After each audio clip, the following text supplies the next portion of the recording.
In Atlanta on Friday, police murdered yet another black man who was asleep in his car in a Wendy's parking lot. He was 27-year-old Rayshard Brooks. It all happened after police say Brooks failed a sobriety test, fought with those officers, and ran away with one of their tasers.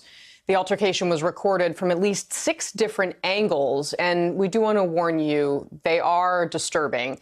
In addition to body cameras, dash cams, and cell phone footage from a bystander, the most revealing angle seems to be the one you're watching now from a surveillance camera at the Wendy's. The Georgia Bureau of Investigation says it shows Brooks running away from the officers, turning toward them and firing the taser before one of the officers shoots him with his gun. Now I get it. Racist right-wingers will say, oh, he just grabbed the taser and ran away. He deserves to die. Well, compare how the cops treated Rayshard in that instance to how they treated a white murderer who had just killed 3 people, including a child, in Virginia. Yes, that's the video showing a naked suspect running at cops, and they run away, they pepper spray him, they try to subdue him.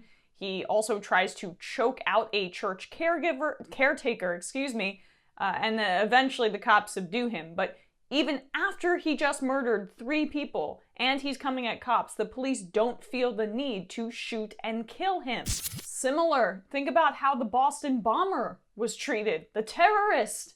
He wasn't shot and killed. And I don't want to take away from what the Virginia cops did there or the Boston police did in that instance, because that's the right thing to do. We should be trying to preserve human life at all costs, even if, wow, he was drinking while driving and he tried to run away. Okay, he can face legal consequences, but cops don't get to be judge, jury, and executioner, especially in this time. One, in front of a bunch of other customers at the Wendy's who could have been shot.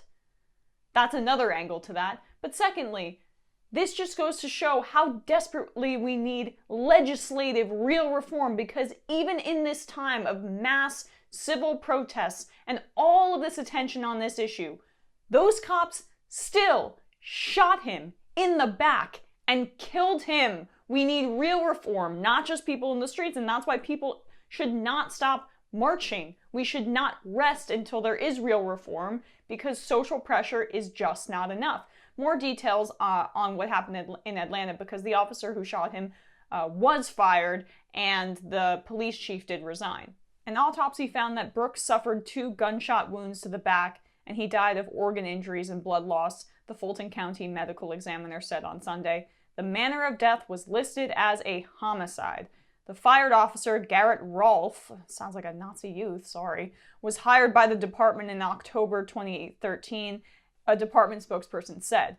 Devin Brosnan, another officer at the scene, was placed on administrative duty. Rolfe's firing follows the resignation of the city's police chief, Erica Shields, who left the department just a day after the deadly shooting. Former Assistant Chief Rodney Bryant, who is black, will serve as the city's interim police chief. But again, we keep firing cops, and nothing's changing. We need to end qualified immunity. We need extensive de-escalation training. We need to end broken windows policing.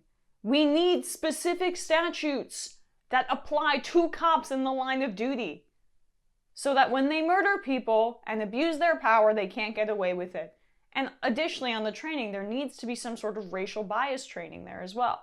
It just is unbelievable that in this moment, it's not unbelievable, it's perfectly believable, but it's a turn of phrase.